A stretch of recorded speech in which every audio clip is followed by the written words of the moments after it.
Que tenemos para este día jueves.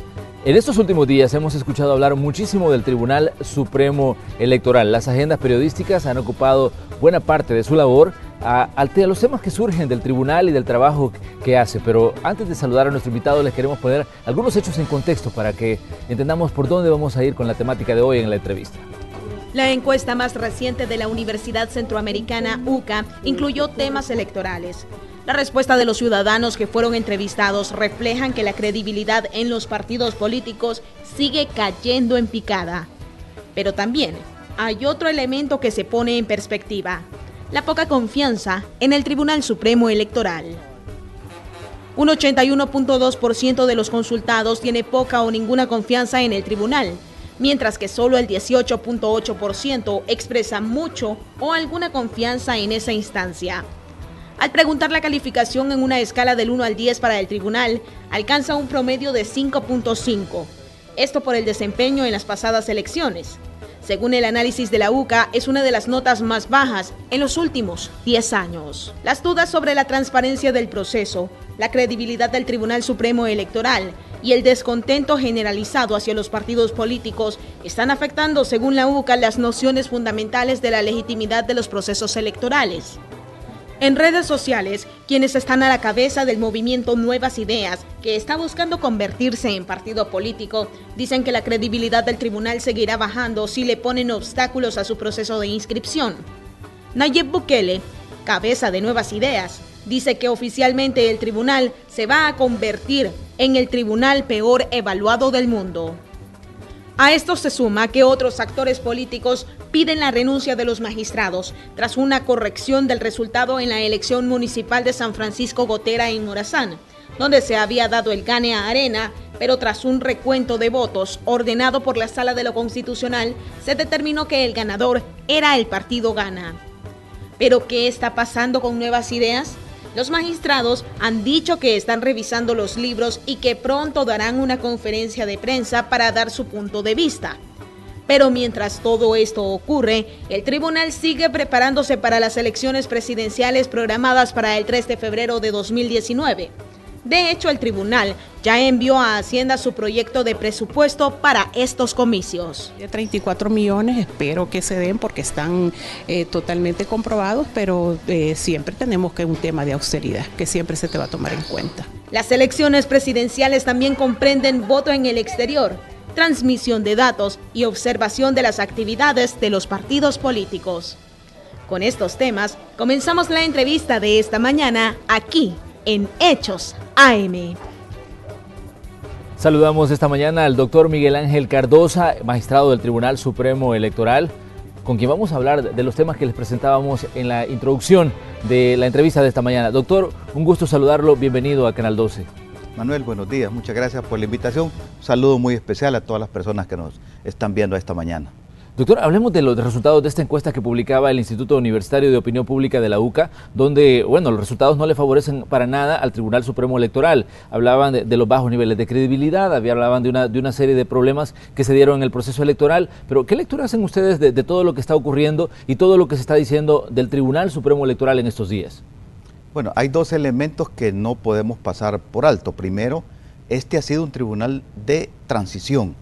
Realmente hemos vivido una transición de lo que fue el tribunal post-acuerdos de paz, con su diseño propio, con participación directa de los partidos políticos, a una transición producto de sentencia de sala constitucional.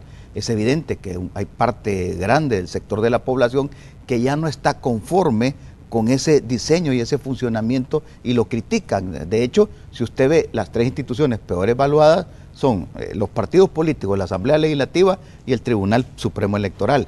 ¿Qué tienen en común esas tres instituciones? Sistema de partidos políticos alrededor de ellos. O sea, ese es un tema que el país tiene que comenzarlo a discutir ya. Esto no puede seguir siendo así. Ya el mismo diseño del Tribunal Supremo Electoral ya no responde a las nuevas requerimientos y necesidades de la población. Por ese lado hay que evaluarlo. Y por otro lado, este no es un fenómeno propio de El Salvador, es un fenómeno de toda América Latina. El desprestigio en que han caído los partidos políticos en América Latina y en buena parte del mundo, también arrastra al instrumento elecciones como mecanismo y a los administradores de las elecciones. O sea, la crítica sobre esto Los países vecinos, usted lo puede ver, el Tribunal Supremo Electoral de los países vecinos está siendo igualmente criticado. Entonces, es una lectura que yo hago. Claro, de mi parte yo entiendo los errores que pudo haber cometido el Tribunal Supremo Electoral, a pesar de las dificultades que tienen las elecciones en El Salvador, reconocido por todos los observadores internacionales, no es que lo digamos nosotros, o sea, es cierto, es un sistema complicado, las elecciones que acabamos de pasar son de las más complicadas. A pesar de eso, el tribunal logra salir adelante con dificultades, con poco presupuesto, pero logra salir adelante y ahí están las autoridades, que efectivamente tuvimos un inconveniente en San Francisco Gotera, producto de una situación también compleja y complicada, porque a la base de la discusión están dos actas que tiene el Tribunal Supremo Electoral en el escrutinio final. Una que tiene números tachados con una observación al margen, y otra que está la copia de la Fiscalía que está totalmente sin manchas, sin tachaduras. Entonces, ¿cómo es esa confusión? La ley nos permite validar una de las actas, que fue lo que el tribunal hizo. Y resulta, ese es el tema, que esa validación de esa acta es incidente en el resultado, porque con esa gana un partido y pierde el otro partido. Pero bueno, se hicieron uso de los instrumentos que la ley permite, el recurso de nulidad ante el tribunal y un recurso de amparo ante la sala, y la institucionalidad del país funciona, se corrigen las cosas y están ahí. Entonces, ciertamente entendemos que también tenemos otro problema comunicacional del Tribunal Supremo Electoral, especialmente en redes sociales. El tribunal no ha logrado entrar como debe hacerlo en redes sociales, y eso nos hace que nosotros tengamos capacidad de respuesta, a pesar de que los hechos están ahí y los trabajos se están haciendo. Pero, ¿qué parte de los problemas del tribunal considera usted que son producto de situaciones que tienen que ver con presupuesto? De hecho, para las elecciones anteriores, el tribunal pedía un presupuesto a Hacienda y al final le asignaron otros. Sí. Estamos a las puertas de un nuevo proceso electoral, ustedes están ya trabajando en el presupuesto para el proceso del 3 de febrero y seguramente Hacienda va a tener algo que decir cuando ustedes hagan el requerimiento de fondos, ¿no? Para el 2018 nosotros pedimos 12 millones para transmisión de resultados, para adquirir tecnología y adquirir servicios de transmisión de resultados. Al final nos terminaron dando 5.4 y pudimos contratar una empresa con 3 millones, cuando en elecciones anteriores, con menos complicación, le pagaban 7 a 8 millones a la empresa que venía. O sea, ahí tuvimos un problema de presupuesto. Ahí es evidente para mí que hubiéramos tenido mayor capacidad económica, hubiéramos comprado mejores equipos, mejores servicios.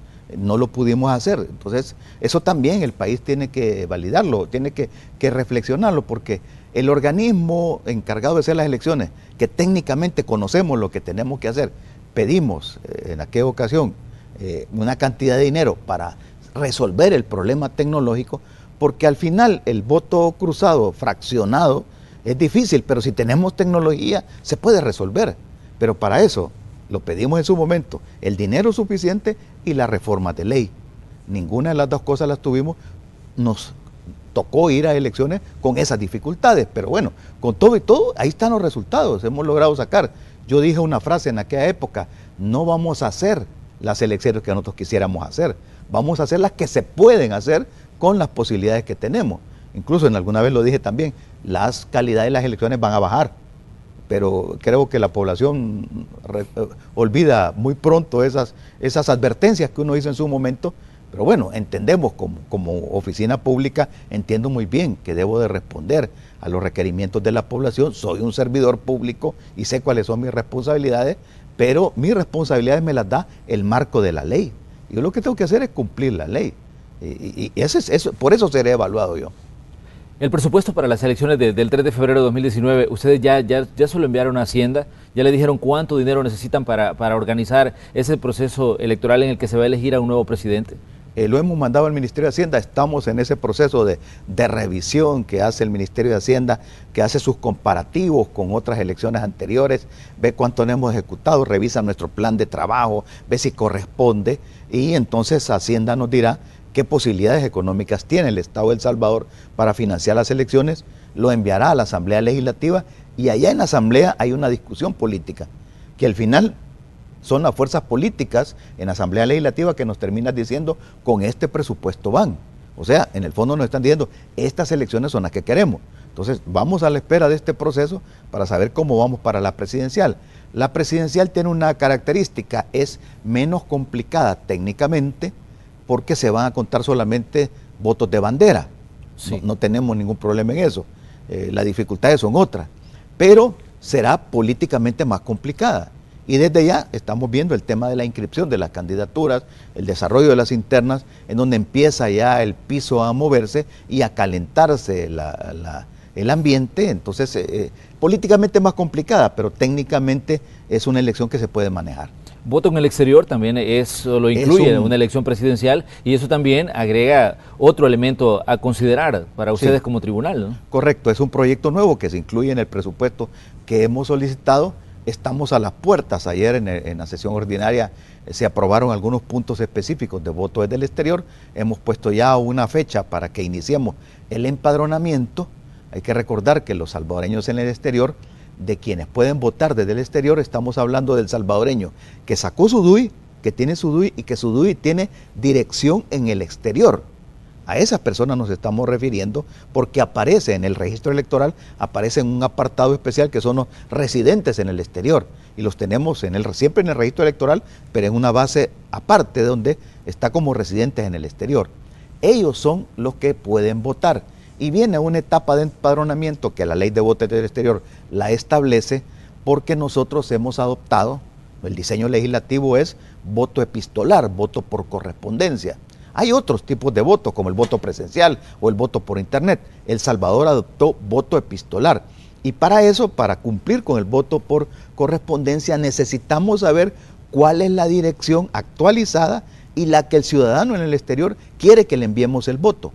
Por eso es la razón del empadronamiento. Para eso se va a abrir un espacio. Ayer revisamos incluso el aplicativo que vamos a utilizar, que lo estaremos trabajando en estos días para ponerlo a disposición de los salvadoreños en el exterior, y ellos puedan hacerlo desde su tablet, desde su teléfono, desde alguna computadora, o yendo a los consulados, o viniendo personalmente aquí a El Salvador a empadronarse y decirnos cuál es la dirección a la cual quiere que le mandemos su voto.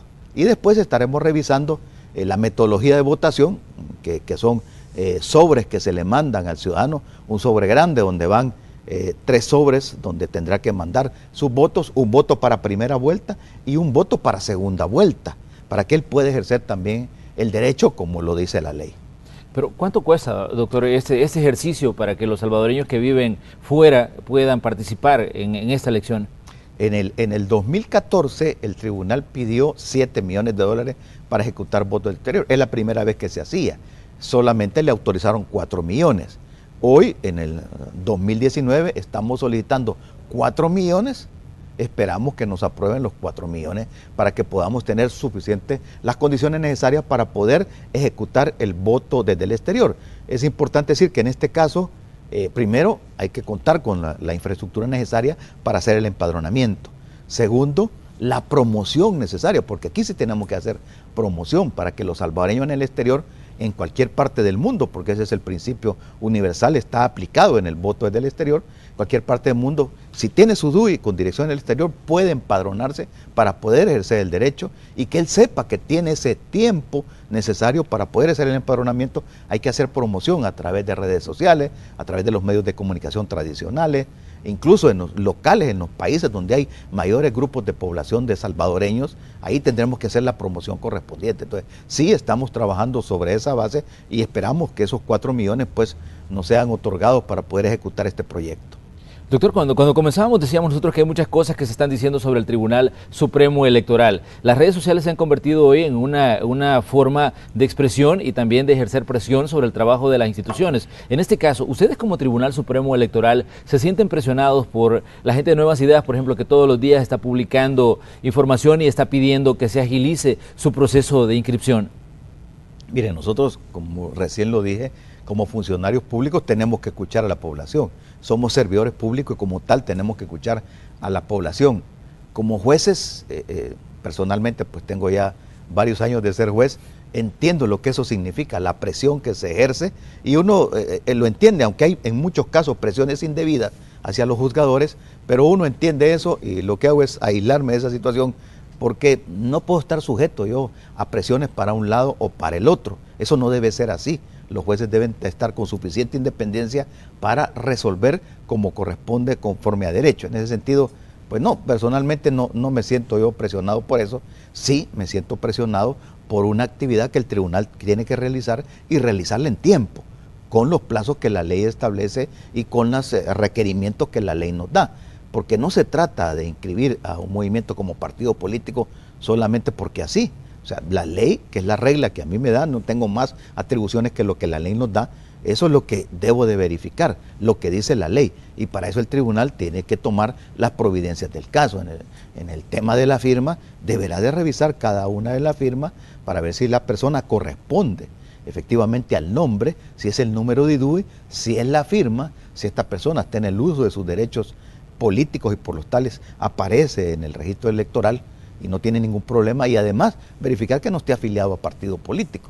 Todo ese mecanismo lo tenemos que realizar.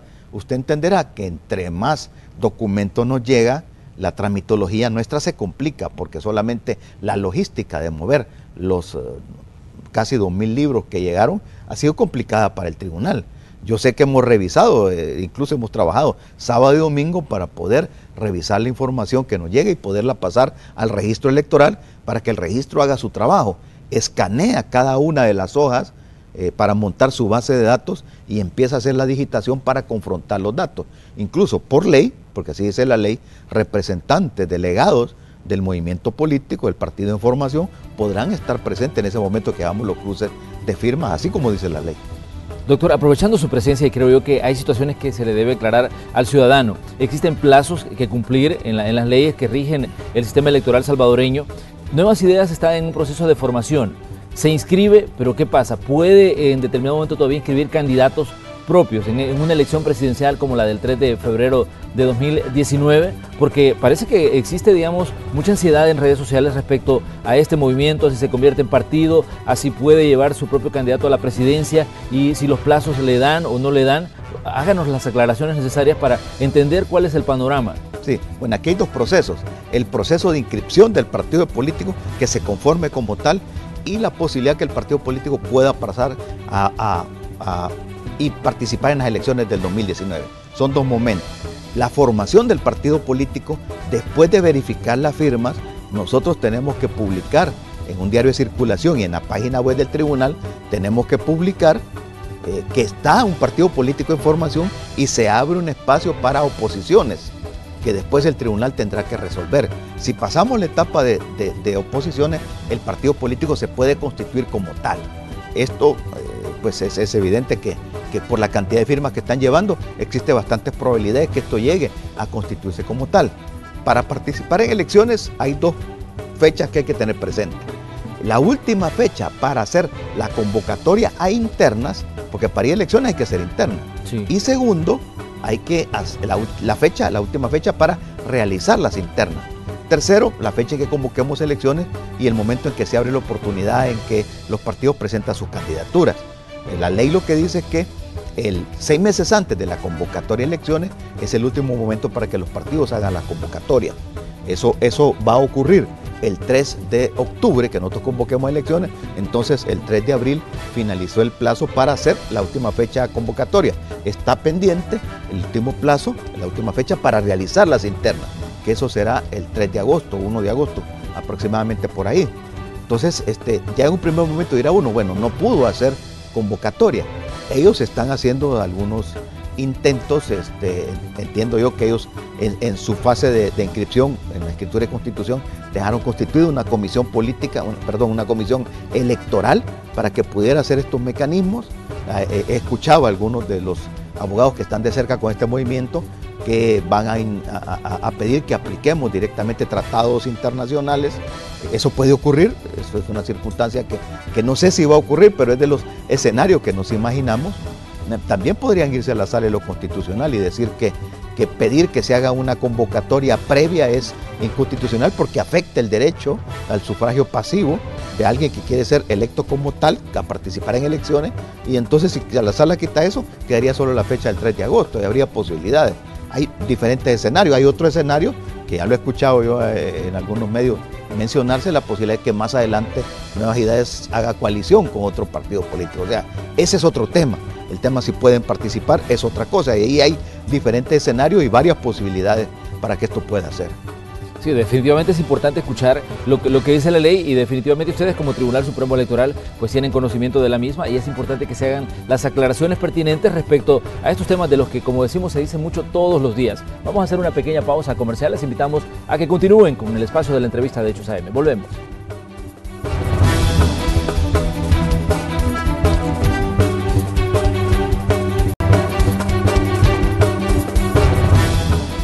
Esta mañana en el espacio de la entrevista de Hechos AM conversamos con el magistrado del Tribunal Supremo Electoral, el doctor Miguel Ángel Cardosa, y estamos hablando de las situaciones que se publican a diario a través de las redes sociales. Una situación que, como decíamos, doctor, es importante porque a veces puede existir algún tipo de confusión en lo que se dice en redes con lo que dice la ley, y es por eso nosotros le pedíamos a ustedes que hiciéramos que las aclaraciones pertinentes para que el ciudadano que nos sintoniza esta mañana pues tenga claro lo que dice la ley y lo que se puede publicar, que a veces no necesariamente está, digamos, tomando como base lo que la ley le permite a ustedes como magistrados. Sí.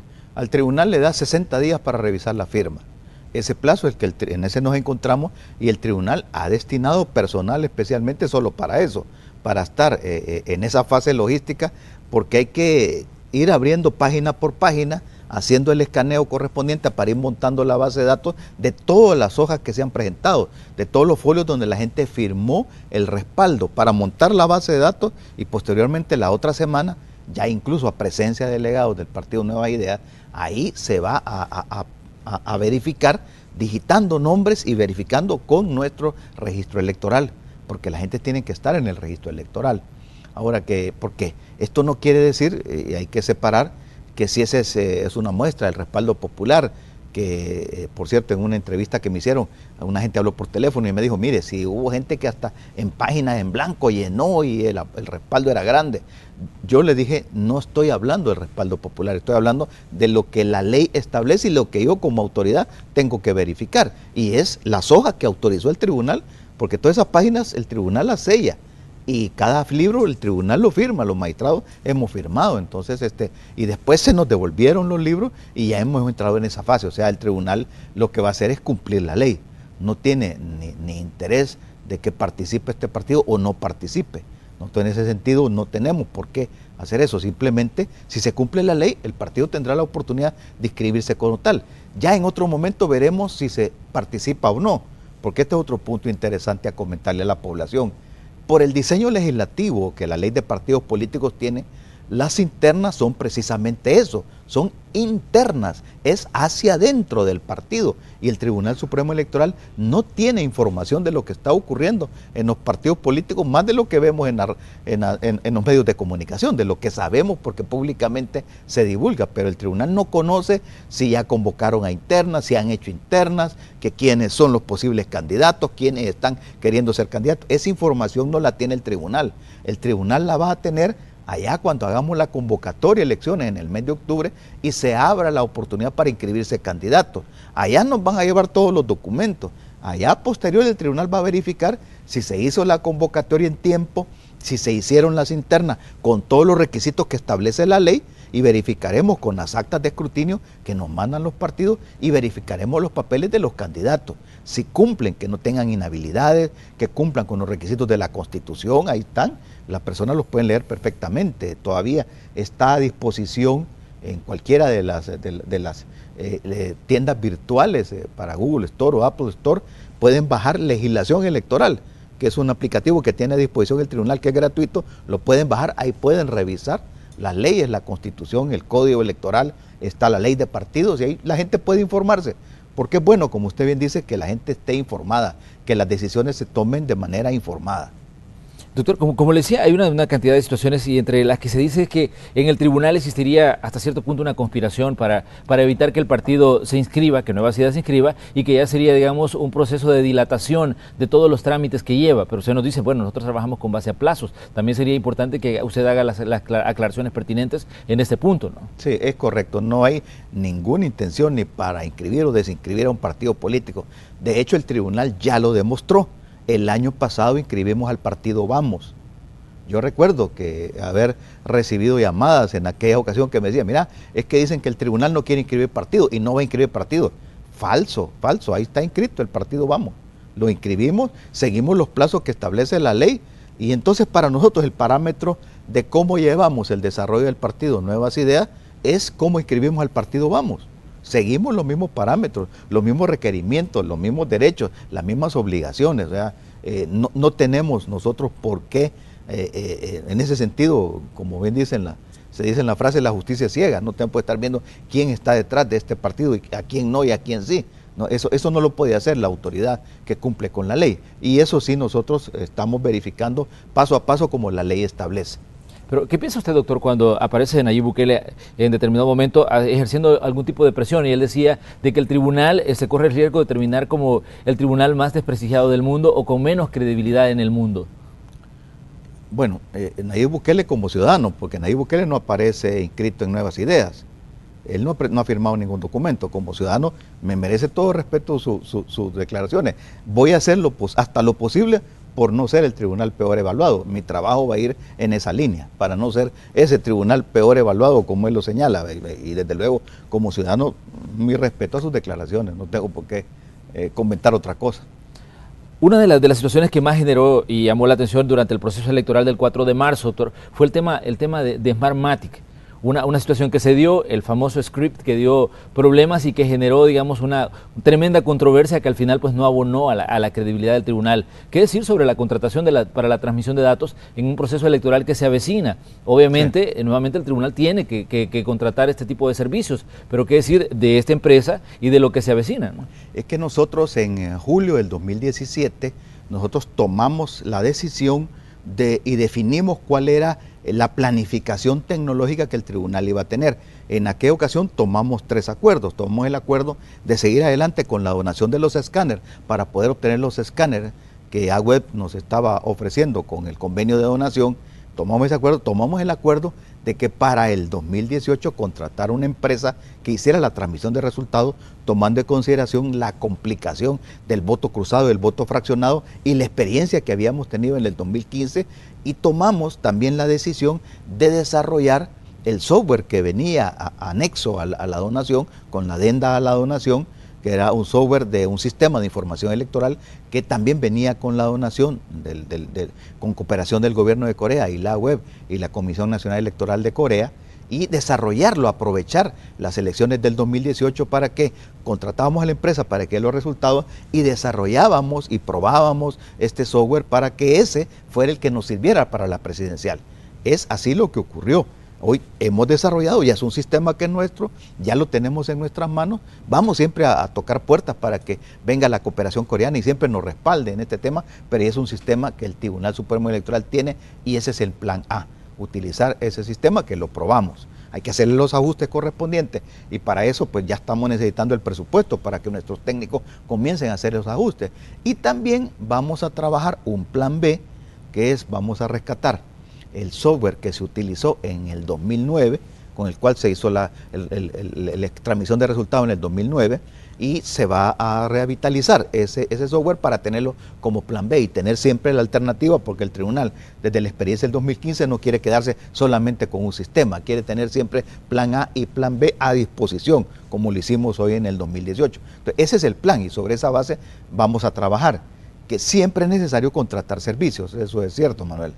Siempre es necesario contratar el servicio de Internet, porque para transmitir desde los escáneres en los centros de votación necesitamos una red dedicada a Internet donde podamos hacer la transmisión, y siempre vamos a necesitar una maquila de datos, quien esté digitando de datos para que darle vida a este sistema nuestro. Ciertamente siempre hay que hacer esas contrataciones, pero ya desde aquella fecha pensamos que en el 2019 era ya nuestro software con el que íbamos a trabajar, y entonces dejarle ya al país, el Tribunal Supremo Electoral, dejarle ya sus escáneres modernos con su sistema de información que puede ser aplicable en cualquier elección. Es decir, no aparece ya Smartmatic por ningún lado del proceso electoral 2019. O sea, no aparece, en términos generales, no aparece la contratación de una empresa. Eso lo que está. Sin embargo, hay que decir que Smartmatic, pues con todos los problemas que tuvo, cumplió en buena medida su trabajo. O sea, la información ahí está, los resultados ahí están. Se pueden comparar los resultados preliminares con los resultados finales. O sea, eso está ahí y se hizo. De hecho, ¿cuál es el gran objetivo de esa totalización que hacemos? Porque la ley habla del escrutinio preliminar, el escrutinio preliminar se hace en la mesa. Sin embargo, durante esa noche se hace una totalización de datos para que la población pueda irse a dormir tranquilo ese día domingo y amanecer el día lunes trabajando y que el país pueda seguir adelante. Eso lo vimos, eso ocurrió, ese objetivo se cumplió.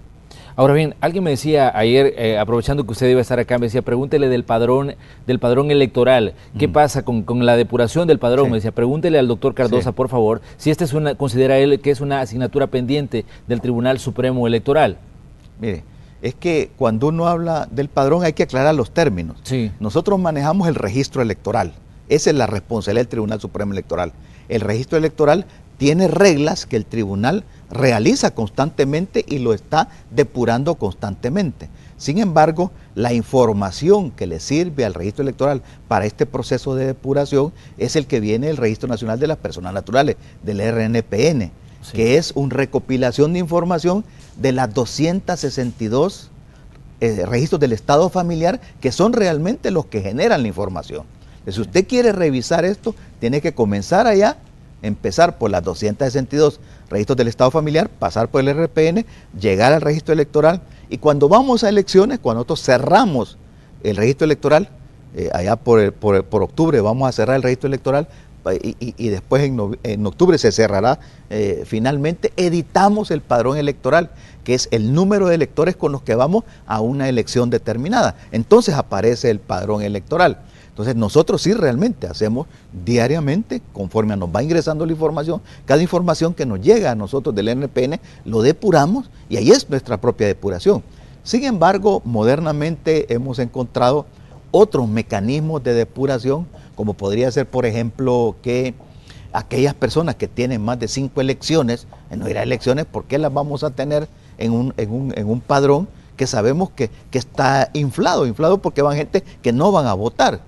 Y posiblemente hay gente de esas que no va a votar o porque no quiere o porque está fuera del país y no ha sacado DUI, no tenemos ese control nosotros. Sí hay mecanismos que se pueden hacer, pero eso requieren un análisis más a fondo. Sin embargo, el registro electoral que está bajo la responsabilidad del tribunal, cada vez que se tiene oportunidad, cada vez que nos ingresa la información, hacemos la depuración. Porque, por ejemplo, el NPN nos manda cuántos fallecidos han habido. Incluso las alcaldías también nos pueden mandar directamente a nosotros. Depuramos, revisamos y depuramos. Para cuando cerramos el registro electoral para el año 2000, para la elección del 2018, más de 100.000 personas fueron excluidas del registro porque habían fallecido, porque pudimos comprobar efectivamente ese hecho. O sea, eso lo hace diariamente el registro electoral. Pero hay otros mecanismos que los estamos analizando y probablemente puedan haber algunas propuestas en ese sentido.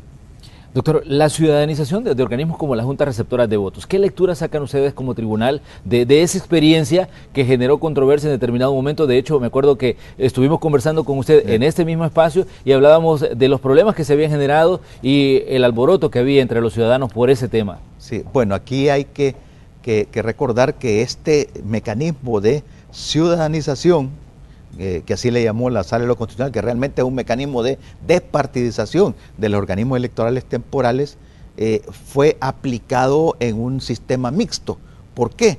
Porque la misma sentencia de la Sala dejó viva la propuesta de los partidos políticos. Entonces, cuando eso se desarrolla en la ley lo que establece es que las propuestas de los partidos políticos siempre tendrán prioridad, serán preferentes, y que solamente en defecto de estas propuestas se va a convocar a ciudadanos para que puedan participar en la mesa. Eso fue lo que tuvimos que hacer nosotros y por eso es que solamente fueron 28.000 ciudadanos los que seleccionamos, pero lo que pude ver al final es que los partidos corrieron para que esos huecos fueran llenados por propuestas de los partidos políticos. Ahí tuvimos que hacer unas capacitaciones hasta que una semana antes de las elecciones estuvimos completando el proceso de capacitación. Nunca antes habíamos estado desde noviembre hasta casi el último fin de semana de febrero capacitando, porque lo hicimos, pero se completó, el mecanismo cumplió su objetivo. Pero el tema de la despartidización es un tema que hay que debatirlo un poco más a fondo, requiere de más análisis, porque son de aquellas reformas que se introducen por sentencias de la Sala que no son del todo del agrado de los partidos políticos en la Asamblea Legislativa. Ni de los ciudadanos también. Porque... Y en muchos casos no de los ciudadanos, aunque debo decirle que tuve experiencias muy interesantes de ciudadanos que asumieron su rol y que participaron y al final les gustó estar ahí. Creo que estarían dispuestos de estar en otra elección. Sí, porque ese es un punto importante, porque Sí. en determinado momento se genera una reacción, pero es normal, los mismos procesos administrativos hablan de la resistencia a los cambios, Sí, y este era un sí. cambio importante que Sí. se daba en los procesos electorales. Y algún ciudadano decía también, mire, en determinado momento nosotros queremos garantías de un proceso transparente y nosotros podemos hacerlo desde dentro, participando, en este caso, en la Junta Receptora de Votos. Y muchos participaron. De hecho, tenemos una base de datos de toda la gente que se capacitó y ese es como un dato preferente que nosotros tenemos. Ya sabemos quién es esta gente. Sin embargo, la ley está vigente y los partidos tendrán derecho a hacer sus propuestas. Doctor, le queremos agradecer que haya venido a conversar con nosotros esta mañana. Esperamos recibirlo nuevamente para que hablemos sobre todos estos procesos electorales que son tan importantes. Todavía hay muchísima información que darle a los ciudadanos previo al proceso electoral del 3 de febrero de 2019. Desde luego, Manuel, cuando tenga la oportunidad, usted me convoca y con gusto estaré informándole a la población. Cerramos nosotros así el espacio de la entrevista de Hechos AM. Vamos hasta la sala de Noticiero Hechos. Ahí está Lorena, Célida y Carlos, que tienen más información.